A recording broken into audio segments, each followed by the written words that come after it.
Saya bukan promosi, bukan juga di endorse sama SPP, tapi ini fakta yang saya alami di lapangan. Kemarin pakai SPP, alhamdulillah hilang. Kemarin sempat ada pertanyaan di grup, apa SPP ini mampu gitu. Makanya sempat dijawab juga sama Pak Sauri, bisa dan mampu kalau sesuai sama aplikasinya.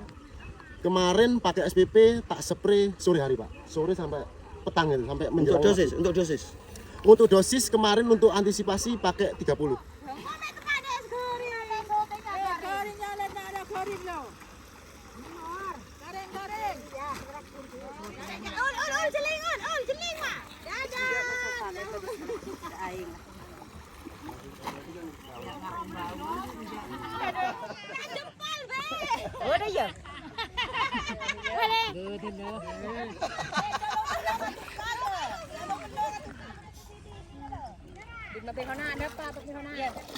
Mas sungsangnya apa kebalik? Usahakan sebisa mungkin meminimalisir yang sungsang. Iya, sungsang. Dadah. Iya. Ya sudah, dadah. Dadah. Assalamualaikum warahmatullahi wabarakatuh. Salam sejahtera buat kita semua. Spesial edition. Hari ini saya diapit 2 master. Sebelah kanan saya tidak asing lagi. Kalau tahu dulu pernah pembukaan ini apa Mas ini? Itu Mas opening. Ya Allah, bahasanya kok angel men Gusti. Yang opening Mas Adi Sultan ini pernah ada di YouTube Gusman Bojonegoro. Beliau termasuk pendukung depan layar, di belakang layar juga. Adanya Gusman bisa sampai seperti ini salah satunya berkat kerja keras beliau juga. Ya harus ngaku Mas. Iya, adanya memang seperti itu. Adanya seperti itu. Di samping kiri saya ada Mas Hendra Oto. Hendra Oto ini dari Mojokerto, tidak asing lagi. Ini suami dari pengurus APMI pusat loh guys. Mbak Vera Novalin, ini suaminya. Sengaja datang ke sini, kita pendampingan di Pak Yoyon yang beliaunya asal dari Malang, buka lahan di daerah Pasuruan di Desa Pajaran. Ya, Desa Pajaran. Wes, Desa Pajaran, Kecamatan Rembang. Kecamatan Rembang. Di sini kecamatan loh guys, Rembang. Kalau di daerah sono itu kabupaten, di sini cuma kecamatan. Purwodadi juga ada sini Pak, kecamatan. Kecamatan, oke. Kabupaten Pasuruan. Saat ini kita sedang melakukan penanaman. Ini pertama kalinya beliau tanam. Makanya ada pendampingan, nanti insya Allah bakal sering dikunjungi oleh Mas Adi Sultan. Ini perintah. Oh, kayak perintah ini perintah. Dan nanti insya Allah saya sama Mas Hendra Oto juga akan sering ke sini. Mas Hendra sudah janji kalau Pak Gusman ke Pasuruan saya selalu ikut. Oh ya Mas ya. Betul. Oke, nanti kita ngobrol-ngobrol sedikit sama beliau-beliau tentang tanam bawang merah saat musim kemarau, karena saat ini sedang marak serangan gurem. Hal apa yang harus dilakukan dan antisipasi seperti apa yang harus kita kerjakan, nanti sedikit banyak ada penjelasan dari Mas Adi Sultan, kontur tanah di sini seperti apa, dan untuk antisipasinya seperti apa. Waktu kita berikan ke Mas Adi Sultan dulu, nanti lanjut ke Mas Hendra Oto. Monggo Mas. Oke. Ini penjelasannya daging dong guys, ngono. Oke. Secara simpel lah ya. Simpel, oke. Terima kasih Pak Gusman, terima kasih. Mungkin yang belum tahu, saya Adi ya, petani bimbingan dari Pak Gusman juga dari Pasuruan. Baru belajar tanam bawang merah juga 2018 lah. Baru 2018 ya. Untuk di Pasuruan ya mungkin sama yang dialami sama petani bawang merah keseluruhan ya. Musim-musim kemarau ini problemnya memang gurem. Gurem kalau di sini namanya virus itu Pak. Kalau di virus.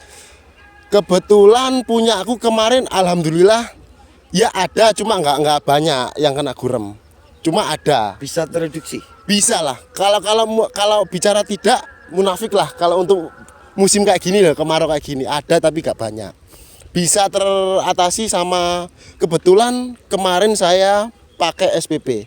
Saya bukan promosi, bukan juga di endorse sama SPP, tapi ini fakta yang saya alami di lapangan. Kemarin pakai SPP, alhamdulillah hilang. Kemarin sempat ada pertanyaan di grup, apa SPP ini mampu gitu. Makanya sempat dijawab juga sama Pak Sahuri, bisa dan mampu kalau sesuai sama aplikasinya. Kemarin pakai SPP tak spray sore hari Pak, sore sampai petang gitu, sampai menjelang maghrib. Untuk dosis kemarin untuk antisipasi pakai 30. Sudah tak naikkan 30. Sudah tak naikkan 30. Sempat terserang tak naikkan lagi sampai 45 mili. Untuk antisipasi berapa hari sekali Mas itu? Antisipasi 3 hari sekali. Saya 3 hari sekali. Pas keserang 3 hari berturut-turut saya spray, alhamdulillah sembuh. Itu umur 23-an kena. Umur 45 ada lagi. Tak genjot lagi sama SPP. Percaya atau enggak percaya, tak kasih 50 mili. Sampai panen alhamdulillah finish. Dan enggak ada, ya ada cuma sedikit sekali gurame. Itu pengalaman di Pasuruan seperti itu. Sampai bisa panen ya Mas ya? Sampai bisa panen Dan dijual sudah potongan? Sudah potongan, benih bawa ke lahan 3 kintal. 3 kintal enggak habis, sisa kurang lebih 15 kilo. Berarti 285. Pitilan bersih kering, jemuran di lahan 1 minggu. Dapat 4,5. Lakunya Mas, laku berapa? Lakunya itu rahasia dapur. Yang jelas masih untung. Masih untung. Ya tinggal dikalkulasi aja sendiri harganya sekarang berapa itu. Untuk jenis tanahnya Mas, jenis tanah sini itu seperti apa Mas? Sama yang sudah lebih paham. Jenis tanah seperti apa maksudnya? Ya atau apa itu? Ada pasir-pasirnya atau gimana? Iya, kalau tanah di Pasuruan rata-rata ada sedikit pasir, cuma nggak terlalu hitam kayak daerah Nganjuk atau Probolinggo. Ada sedikit ke kuning-kuningan. Iya, hampir jatuhnya kemerah-merahan, Pak. Kemerah-merahan. Kalau di Pasuruan seperti itu, nggak yang hitam. Tipikal liat. Lebih anunya tipikal liat. Untuk sampean pribadi lebih suka tanam musim hujan apa musim kemarau? Kalau saya pribadi sangat-sangat suka, sangat-sangat mudah untuk perawatan musim penghujan. Malah senang musim penghujan. Jadi agak mainstream lah, kalau petani rata-rata suka kemarau toh, ya. Karena tonase bagus dan lain sebagainya. Kalau saya pribadi lebih suka musim penghujan. Kalau musim hujan dan identik jamur. Cara antisipasi ini sampean. Kalau jamur ya seperti slogan awal ya, 3 bahan aktif itu tetap ikut. 3 bahan aktif. Iya, azoxystrobin, terus mancozeb. Itu yang lah itu 3 bahan aktif yang harus sama satu lagi silika penting sekali, sangat penting sekali silika itu gitu. Oke, terima kasih sedikit. Sangat detail penjelasannya, jadi bisa diambil hikmahnya tadi dari penjelasan Mas Adi Sultan. Ini agak sedikit beda dari yang lain. Kalau kita suka musim kemarau karena kita itu agak apa Mas Yo? Takut sama jamur. Ya, kalau Mas Adi Sultan sudah paham, di sini untuk antisipasi jamur lebih gampang. Intinya seperti itu. Jangan kok, wah gaya musim hujan tambah seneng, enggak. Intinya antisipasi jamur di sini lebih gampang. Oke, kita masuk ke penilaian dari Mas Indra Auto tentang olahan di sini. Menurut Mas Indra Auto, yang penting jelas, padat dan singkat karena panas. Tapi nilai tenanan. Kekurangannya apa? Oke, sebelumnya kita kenalkan dulu, nama saya Hendra Auto dari Mojokerto, dan sangat singkat lah untuk penjelasan hari ini karena saya juga sangat-sangat awam di dunia pertanian. Dan saya diundang ke sini atas perintah Pak Gusman. Oh, perintah. Perintah pusat. Ya, kalau menurut penilaian saya sih bagus dan lahannya sangat-sangat potensial gitu. Tapi untuk pengolahan lahan sebetulnya sangat kurang maksimal menurut saya karena masih ada tumbuh-tumbuh gulma di sekitaran bedengan lahan. Rumput guys, ini biasanya Mojokerto gulma, rumput. Lanjut mas. Lanjut apa naik? Ya bedengan, ukuran bedengan menurut sampean sudah. Ukuran bedengan kalau untuk pemula sih sangat sangat spesifik kalau menurut saya karena sangat mudah untuk perawatan gitu. Udah ideal untuk perawatan. Nah, tapi kalau di lahan-lahan Mojokerto sih seperti ini hanya untuk menghabiskan biaya, Pak. Untuk menghabiskan biaya. Mojokerto enggak pakai got karena sistemnya seperti Bima. Turap. Makanya setiap sorry ya tak potong, sorry. Makanya setiap wilayah punya cara sendiri untuk tanam bawang merah. Jadi tanam bawang merah nggak harus jadi patokan. Oh Nganjuk tanamnya seperti ini, polanya seperti ini. Oh Probolinggo seperti ini, Brebes seperti ini. Saya rasa kalau punya patokan seperti itu ditanam di sini kurang tepat lah, bukan salah, kurang tepat. Jadi nggak bisa maksimal gitu Pak. Kalau menurut saya loh. Oke. Gitu. Tambahannya itu. Beda wilayah pun juga beda beda wilayah juga beda metode lah kalau menurut saya. Kalau menurut asumsi saya sih metode boleh berbeda Pak. Begitu. Yang penting cara merawatnya harus pas. Harus tepat sasaran. Begitu. Oke. Secara garis besar sama. Nah, pada intinya kita juga budidaya bawang merah kan begitu Pak. Oke, besok pasti ada kelanjutan dari video ini guys, karena insya Allah kalau tidak 1 minggu ya 10 hari kita pasti datang ke sini dan sampean akan terbiasa dengan ulasan-ulasan dari kedua beliau ini. Kalau saya bilang di belakang kamera, kamu besok berangkat, itu perintah. Kalau depan kamera saya tidak berani. Oke, pada intinya dari Mas Hendra Oto tadi 3T, tepat sasaran, tepat waktu, tepat dosis.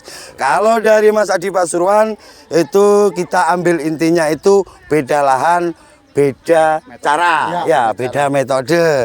Sering saya bilang, makanya kadang saya bukan kok nyindir, bukan kok nyinggung, saya langsung nuduh gini. Untuk konten kreator lokal, kalau sampean kontennya cuma di lahan sama sendiri, jangan sekali-kali ngasih masukan di lahan yang beda. Kenapa Mas sampai saya bilang seperti itu? Kasihan petaninya Mas, ngikuti arahannya yang dipakai di lahannya, padahal lahan petani itu beda. Makanya Gusman Bojonegoro itu selalu hadir di kota manapun hadir karena pengen tahu Gusman Bojonegoro bukan mengajari, pengen tahu awalnya. Jadi model tanahnya seperti apa, pupuk yang terbaik dipakai di sini itu apa. Jadi beda-beda. Betul sekali. Iya, katakan di sini itu memakai dari salah satu merek ya kita sebutkan tidak apa-apa. Kita pakai Pak Tani. Itu bisa tidak cocok di daerah Blora. Jadi ada yang lebih bagus karena petani itu langsung Mas membedakan. Mas di sini pakai pupuk yang ini, pakai pupuk A bagus Mas. Saya pakai pupuk B padahal harganya hampir sama tapi pakai pupuk B ini nggak pernah jadi saya. Jadi beda lahan juga beda. Jadi beda, makanya hati-hati kalau ngasih masukan itu karena memang saya harus menyuarakan itu karena saya akan selalu ada di pihak petani. Seperti itu Mas ya? Iya, tanggung jawab saya itu besar dan contoh kecil saya kenapa mengharamkan petani saya tanam benih kelantangan itu petani sana ya. Ini jangan sampai salah sangka. Kalau yang senior mau tanam benih kelantangan monggo. Untuk petani pemula jangan Mas. Memakai benih yang sudah siap tanam, yang masa dormansinya cukup aja masih kebingungan Mas. Apalagi memakai kelantangan. Jadi untuk teman-temanku pemain kelantangan saya sangat hormat, saya sangat takzim karena saya juga pengen belajar dari situ Mas. Jadi ya jangan tersinggung lah. Tanpa mengurangi lah ya. Ya tanpa mengurangi. Tetap respect ini pendapat dari Intinya tidak menjadi. Iya, nah kenapa saya melarang tani saya? Apapun yang saya lakukan otomatis sama pemula diikuti Mas. Kalau saya pakai kelantangan, buru-buru rame-rame pakai kelantangan dan itu sangat berbahaya. Itu imbasnya di situ guys. Jadi beda kalau dengan petani itu mau pakai kelantangan belum tentu diikuti oleh orang lain. Karena saya sedikit banyak karena saya dapat pelajaran dari beliau, Mas Gusman saat ini kami itu public figure. Berarti sedikit banyak ada yang mengikuti. Jadi saya harus hati-hati. Apapun yang saya lakukan itu benar-benar harus sesuai Mas. Jadi tidak berani saya bermain-main di situ. Mas Gusman caranya masih kuno, terserah. Yang penting itu SOP yang memang benar yang harus dilakukan. Oke, itu sedikit informasi dari kami karena cuaca sangat panas. Nanti kalau kelamaan ilmu itu juga akan muntah kebanyakan. Pudar Pak, bukan muntah. Oh, pudar. Karena kepanasan Pak. Karena kepanasan. Terima kasih untuk Mas Adi Sultan. Semoga beliau ini bisa istiqomah Rene. Nanti tetap tak ampiri terus ini. Ya Mas ya. Siap. Terima kasih untuk semuanya dari kami Gusman Bojonegoro dan Mas Indra Oto dari Mojokerto, dan ini petani senior, menurut saya sudah senior, Mas Adi Sultan pernah jackpot ini, yang jelas pernah jackpot, beliau pernah jackpot. Harus diakui Mas. Iya benar. Pernah jackpot dari menanam bawang merah. Jadi petani bawang merah itu tidak harus lusuh. Jadi rambut agak pirang-pirang sedikit boleh. Itu bukan disemir Pak, itu Pak. Efek kepanasan. Oh, efek kepanasan. Dan petani bawang merah itu tidak harus jelek loh guys. Ya cakep-cakep seperti ini. Jadi sah. Akhirul kalam, wabillahi taufik wal hidayah. Assalamualaikum warahmatullahi wabarakatuh. Jempol sih Mas. Siap.